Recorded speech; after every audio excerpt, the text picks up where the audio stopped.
E hoje, eu vim aqui falar com o Luiz Fernando Sarmento, que se autodefine como um curioso. Isso mesmo.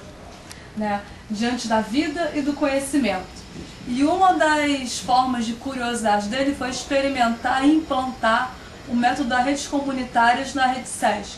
E é sobre isso que a gente vai falar com ele agora, fazendo uma breve retrospectiva desses 10 anos de trabalho nas unidades do Sesc. Então eu queria saber, Sarmento, primeira coisa, qual foi a importância da rede para você, em ter implantado essa metodologia?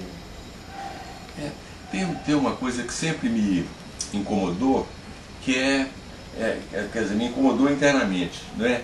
Eu gosto muito de receber conhecimento, coisas, recursos, mas ao mesmo tempo eu tenho uma necessidade de também compartilhar o que eu tenho para outras pessoas, né? Isso me faz um bem muito grande e para minha autoestima me valoriza. Fica essa sensação de que eu estou sendo justo também com o outro. Então essa metodologia, ela surgiu num momento mais inesperado. Nós tínhamos eu trabalhava para o Sesc Ramos, eu era, enfim, coordenava lá, ajudava na programação. E nós fizemos um encontro chamado O que dá certo? Transformações sociais, o que dá certo. E conseguimos colocar ali na quadra de esportes 300 cadeiras lotadas, uma mesa grande, com projetos que deram certo, e eram projetos grandes. Então tinha uma mesa bonita, 300 pessoas na plateia, mas com meia hora de evento, uma maior evasão, todo mundo indo embora. Eu falei, mas pô, o pessoal não está interessado no que está falando aqui. Os projetos são interessantes, mas não é o que o público deseja. E aí eu coloquei para o público o microfone. E aí quando eu coloquei para o microfone, aí veio aquela gritaria, fulano de tal, o governo. Eu falei, meu Deus do céu. Aí eu perguntei, o que o senhor veio fazer aqui? O que o senhor veio procurar? E o que o senhor veio oferecer? Quando eu fiz essa pergunta, aí gerou, de certa forma, uma reflexão naquela pessoa que estava falando. E como já tinha uma fila de gente atrás, olha, rapidinho, 2 minutos, tem muita gente. Aí surgiu a metodologia, o que você oferece, o que você procura, você tem 2 minutos para falar, porque tem muita gente para falar. A partir daí nós começamos a convidar pessoas para se encontrar exatamente com essa intenção, e foi uma surpresa, porque na medida que cada um saiba o que o outro está procurando e o que o outro está oferecendo, e que todos tenham a oportunidade de falar, aí o conhecimento se compartilha. E se depois disso essas informações são compartilhadas com outros que não estiveram presentes, amplia. E aí que nós descobrimos, nós fazíamos rede sem saber que era rede, eu não sabia que chamava rede. Depois é que aproximando de acadêmicos que estudam, eu falava, isso é rede, eu falava, opa. E aí eu já acreditava que era um movimento, porque dependia da iniciativa de cada um, né?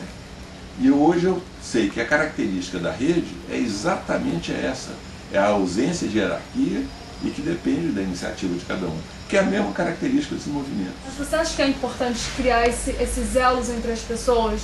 Porque você diz que quando um sabe que o outro faz, você se articula e tudo mais. Você percebeu essa articulação entre as pessoas ao longo do tempo? Em que essa rede cresceu e realmente frutificou? Olha, eu vou te dar 2 exemplos que para mim foram fortíssimos, né?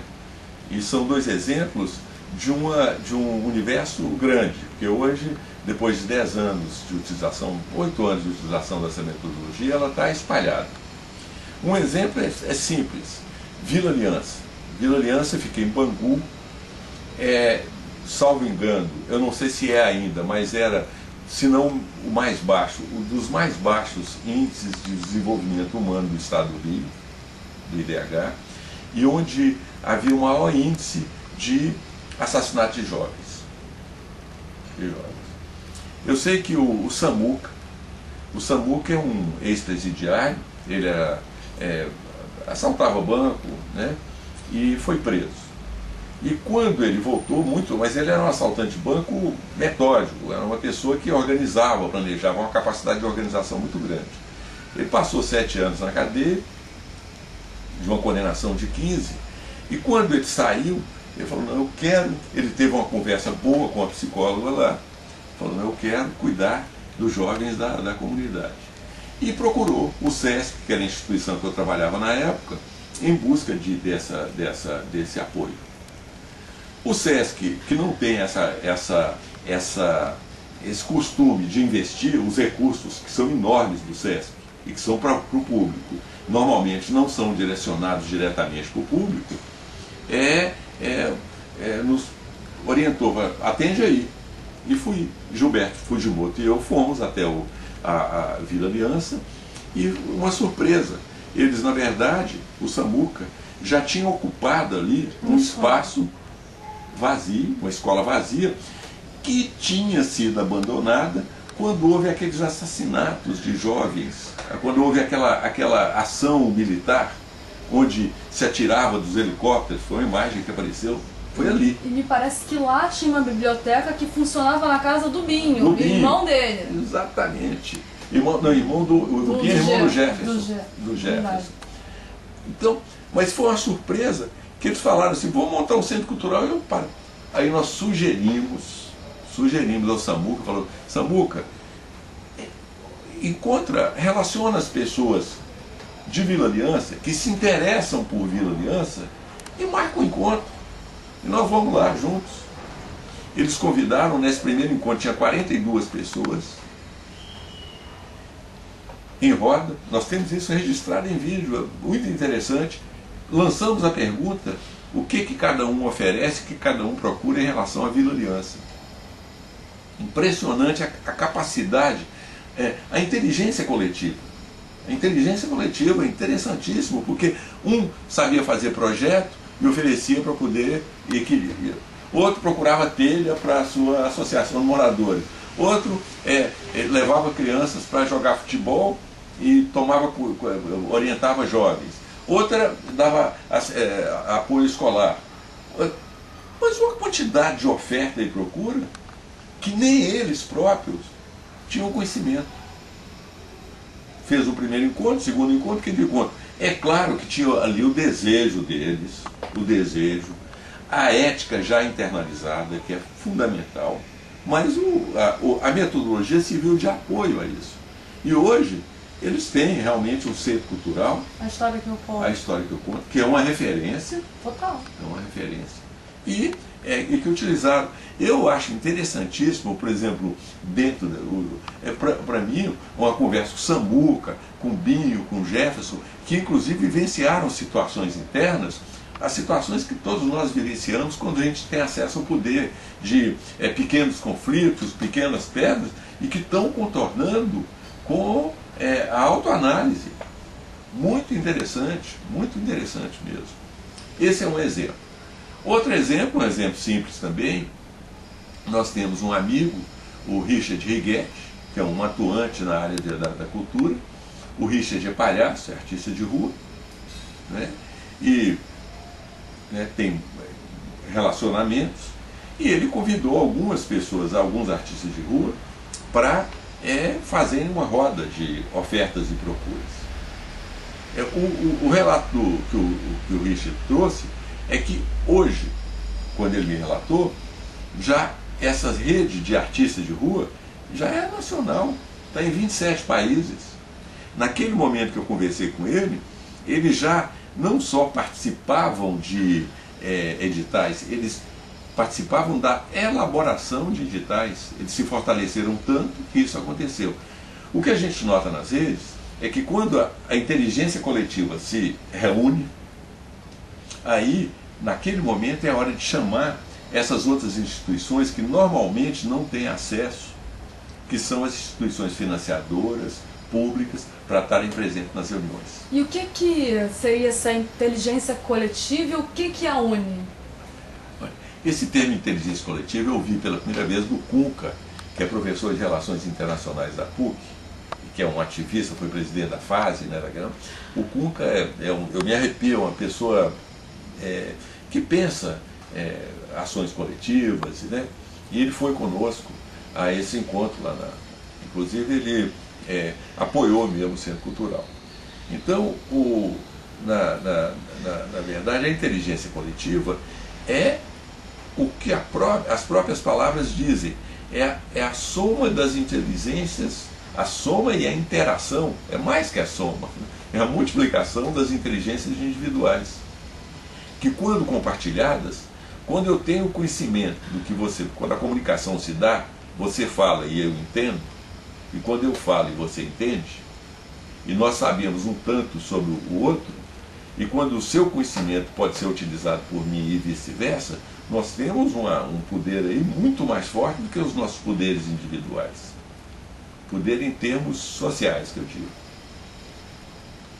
Mas você falou sobre evolutivo, eu me perdi. O que mais? Não, eu perguntei como é que a inteligência coletiva ela se une. Como é que as inteligências individuais se unem para formar a inteligência coletiva? Porque você tem aí a relação de vaidade, de ego, porque pelo que você está dizendo, é o individual em prol do coletivo. Isso. É interessante. Então, como fazer isso? Olha, é interessante isso, porque uma das coisas que nós notamos nas redes comunitárias, porque as redes comunitárias, a metodologia trata das coisas objetivas, né? O que eu ofereço, o que eu procuro. Então são coisas objetivas. Mas atrás, sempre como pano de fundo, estavam as questões subjetivas. Tinha aquele que não conversava com o outro porque o primo do avô brigou, ou porque eu não gosto do cabelo. As questões subjetivas estão sempre como pano de fundo. E nós começamos, o Michel e eu, nós começamos a nos encontrar. Michel é? Michel Rubin é um pesquisador na área psicocorporal. Certo. Né? Ele é dançarino, tem a formação de engenharia e tudo, mas é uma mente muito aberta, né? É uma mente aberta. E ele participava de um movimento dos cuidados sobre si mesmo, que chamava Rio Aberto, um movimento internacional. E o Michel e eu, nós conseguimos um espaço aqui na Débora Coker e começamos a fazer alguns encontros que a gente chamava de METS, Movimento Emocional e Transformação Social.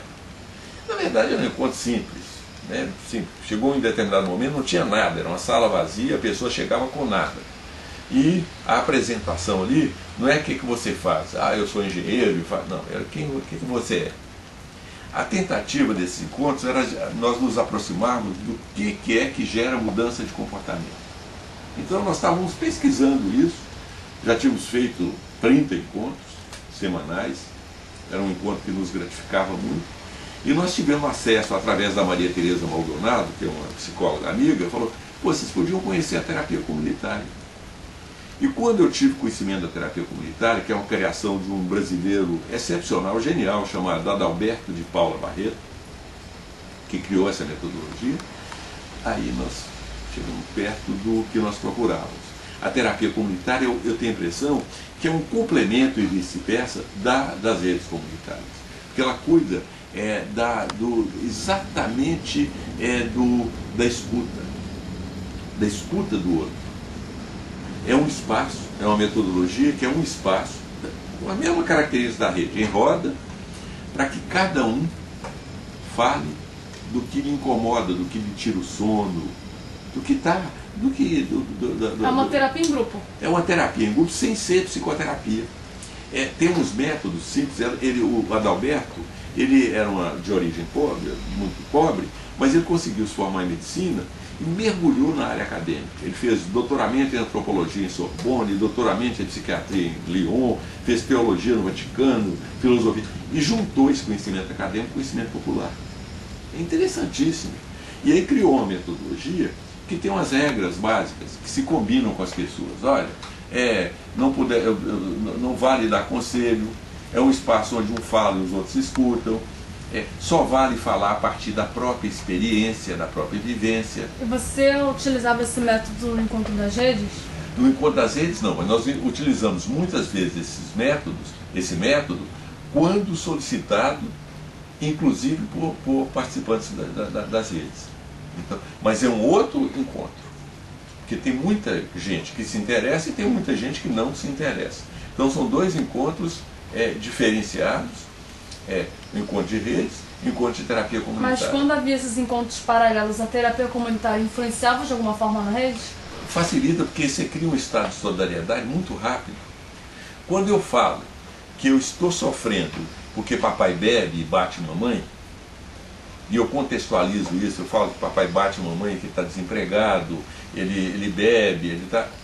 Quando eu compartilho isso aqui num grupo, e depois há uma oportunidade, quando se lança a pergunta, quem é que já sofreu violência doméstica e pode compartilhar alguma coisa aqui, vão surgindo depoimentos dos outros participantes do grupo que me confortam.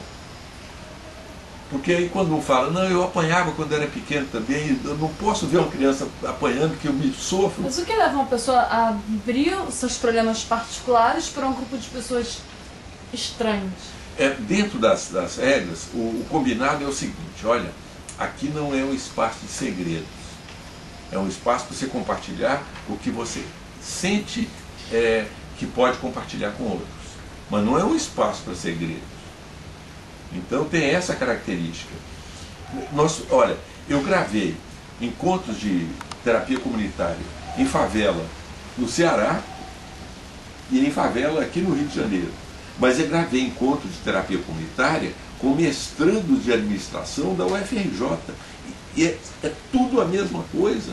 É impressionante, o ser humano, quando se fala de emoção e de sentimento, é que ele se iguala.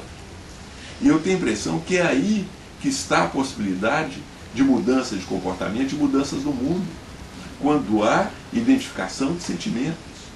A mudança do mundo não está pela razão, está pelo sentimento. Você acha que essa divisão de sentimentos está presente na rede de alguma forma? Quando você diz o que você vai oferecer, o que você vai buscar, de alguma forma está se promovendo isso, essa divisão de sentimentos e de objetivos? Eu tenho a impressão que há. Eu acho que quando pessoas se encontram para as redes comunitárias, eles têm um objetivo comum, de obter algumas coisas e de oferecer algumas coisas. Então as pessoas, quando se reúnem na rede, quando elas vão para o encontro de rede, elas já, no convite já está explicitado, olha, é um encontro de ofertas e procuras. Então quando alguém de uma comunidade pobre vai para um encontro de rede, ela vai ali, às vezes, para buscar leite para a criança. Olha, eu estou procurando leite para a creche lá na criança. E quando uma instituição social, uma instituição pública vai para a rede, ela vai saber que vai encontrar ali o objeto da sua existência.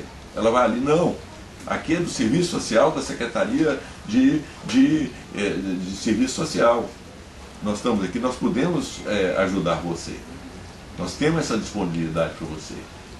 Então, o encontro de redes, ele se dá com esse público que está interessado nesse objetivo. Mas você acha que há uma divisão desses sentimentos, que há uma solidariedade? Porque você me falou que a terapia comunitária desenvolve uma solidariedade. Isso. Quando ela é aplicada paralela à rede. Isso. Se você não fizer a terapia comunitária, funciona só com a rede, você percebe que as pessoas são solidárias umas às outras e que há identificação de objetivos e de sentimentos em comum, porque eu posso estar indo procurar o leite e você pode estar indo procurar uma outra coisa. Isso. Você percebe essa identificação em algum momento? Porque elas reúnem gente de diversos objetivos. Isso. Há algum ponto de identificação de sentimentos e objetivos? Olha, eu compararia para você, pegar uma metáfora, você pega um carro que anda a gasolina, ele anda, isso é as redes, ele anda com a gasolina direitinho. Agora, se eu coloco ali, se eu dou uma ajeitada no carro, se eu coloco uma gasolina melhor, um aditivado, ele funciona mais. A terapia comunitária tem essa possibilidade, mas são duas metodologias distintas e duas aplicações que são independentes uma da outra. Então, as redes comunitárias, elas funcionam e também elas exercitam a solidariedade. Como? Esse é o meu ponto. Como que... Olha, o que eu sinto é o seguinte, do que eu tenho percebido, a maioria das pessoas que eu conheço, a grande maioria, quer participar de alguma forma, elas se sentem solidárias com a população de rua, com os mais pobres, com quem necessita. Mas, na maioria das vezes, ela não sabe como ajudar. Então, quando há um encontro de rede, é como se fosse uma oportunidade para falar, uma pessoa aposentada falar, olha, eu tenho 1 hora da minha semana que eu posso dar reforço escolar. E isso é bom para quem oferece. Porque quem oferece, aparentemente, está só doando. Mas não. Isso conforta, faz dormir melhor. É sutil. Quem dá, recebe na hora a gratificação. Então é sutil. Dá um prazer enorme. Quem dá sabe disso. É um prazer enorme você compartilhar o que você sabe. Mas você acha que hoje solidariedade é um artigo em extinção? Olha, dentro do meu ciclo de amizades, não. Porque eu me ocupo de... Eu procuro cada vez mais constantemente olhar com o olhar do outro. Não é? E nessa tentativa de olhar com o olhar do outro, eu me enterneço. E isso me alimenta de uma forma, Joana, que é emocionante. Mas como olhar com o olhar do outro? Se eu vejo uma pessoa ali deitada na rua, uma primeira tendência é falar assim, pô, vagabundo, deitado na rua, bebendo. Agora, quando eu falo assim, deixa eu me colocar no lugar dele aí, aqui deitado, olhando assim, pô, olha, eu sofri violência em casa, apanhei em casa, não consigo trabalho, não posso voltar para lá, para minha comunidade, porque eu tive... Pô, mas eu tô no mato sem cachorro, pô. Nesse momento eu já olho com outro olhar. Falei, opa, ele está querendo almoçar. Agora eu sei que se eu der o dinheiro para ele, talvez ele beba, porque, coitado. Então vem cá, você quer almoçar? Eu vou ali com você e financio o almoço. Você trabalha em quê? Normalmente o pessoal de rua, você conversa um pouquinho, você vai ver que tem uma capacidade que sou eu e você na rua, por uma circunstância. Entendi. Então esse olhar com o olhar do outro me gera... Agora, respondendo a sua pergunta, eu tenho a sua observação, eu acho que a solidariedade, eu acredito que é diferente do que eu vivi há 50 anos atrás no meu interior de Minas. Por quê? Há 65 anos atrás o mundo era outro. Você não tinha internet, telefone. No lugar que eu nasci, não tinha luz elétrica, não tinha telefone, não tinha celular, não tinha televisão, eram conversas. Tinha mais tempo. Mas você acha que as redes sociais hoje promovem um pouco essa solidariedade entre as pessoas? Em que sentido? Exatamente. Você junta gente. Onde junta gente tem emoção. Onde junta gente tem Queria emoção. acrescentar mais alguma coisa? Olha, tem umas coisinhas que eu estou aprendendo na vida que eu gostaria de compartilhar. Eu demorei muito. São coisas simples. Isso eu aprendi com Cacilda Beck. Eu já não tenho tempo para lutar contra. Eu só luto a favor. Então, eu já não estou... Outra coisa eu tenho exercitado, é separar a minha loucura da loucura do outro. Quando chega alguém com um problema, em princípio esse problema é dele. Passa a ser meu na medida que eu compro esse problema. Se alguém chega reclamando do meu cabelo, então não, em princípio é ele. Pode ser que ele deseje ter um cabelo grande, eu não tenha, pode ser que ele não... Mas isso é uma questão dele. Quando eu falo, eu estou chateado, aí passa a ser meu. Então, quando eu separo minha loucura da loucura do outro, facilita. Outra coisa é que os objetos é que me têm. Eu resolvi ter esse jardinzinho aqui, me dá um trabalho, tem que molhar todo dia. E tem umas amigas minhas que tem gato, não cresce nunca, tem gente que tem carro, tem que pagar IPVA. Então o objeto é que me tem, não sou eu que tenho objeto. Com isso eu comprei algumas camisetas, eu boto na máquina de lavar, não tem que passar. Sapato eu tenho 2 só agora, uma sandália agora. Isso me facilitou a vida enormemente também. Então são essas pequenas coisinhas. Você desapegou, né? E você aprendeu a não lutar contra, mas a lutar a favor. A favor. De quê? A favor do que me acresce, do que me satisfaz. Né? Se alguém falar assim, vamos lutar contra o terrorismo, eu sou a favor, lutar a favor da paz, eu toco. Agora, contra, ou se eu falar assim, vamos lutar contra o governo federal, não. Eu sou a favor de lutar, de fazer alguma coisa pela população. É diferente.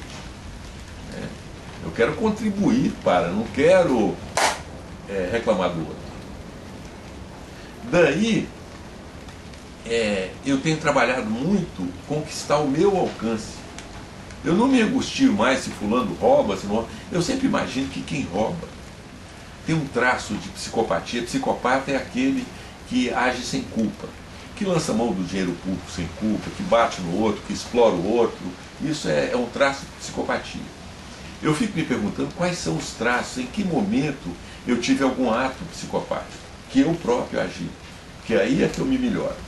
Mas em relação aos outros, que roubam, que lançam mão de dinheiro público, que tudo, eu não vou lutar contra esses caras. Esses caras, na verdade, eles devem ter uma história pessoal triste até. Se eu for olhar, não estou justificando eles não, eu estou tentando compreender. Um cara que fica lançando mão de dinheiro, que o dinheiro público é meu, é meu, é meu, é meu, e que não tem nem tempo para usufruir disso, eu imagino que ele foi desmamado cedo, por exemplo, ficou aquele vazio, e que ele nem sabe que tem esse vazio, e que está tentando suprir esse vazio com o dinheiro dos outros. É como se o mundo devesse a eles. Então o comportamento dele, a atitude dele, o mundo me deve, então me dá, me dá, me dá, é um sugador. Eu fico torcendo para que ele compreenda alguma vez o que é que gera esse impulso dele, porque ele não dorme bem, coitado. É coitado, mas ao mesmo tempo ele não precisa, né? Então eu posso contribuir de alguma forma, se eu encontro uma pessoa que eu... é de conversar, para tentar contribuir para que ele entenda melhor a vida dele e tentar aprender eu também com alguma coisa com isso. Então, gente, essa foi a conversa com o Luiz Fernando. Espero que a gente tenha entendido um pouco melhor sobre a metodologia das redes, né? E principalmente o quanto que essa troca com o outro nos faz ser seres humanos realmente mais humanos. É isso? Muito obrigada, Luiz Fernando, adorei. Foi um prazer. Adorei, muito obrigado. Muito obrigado, adorei.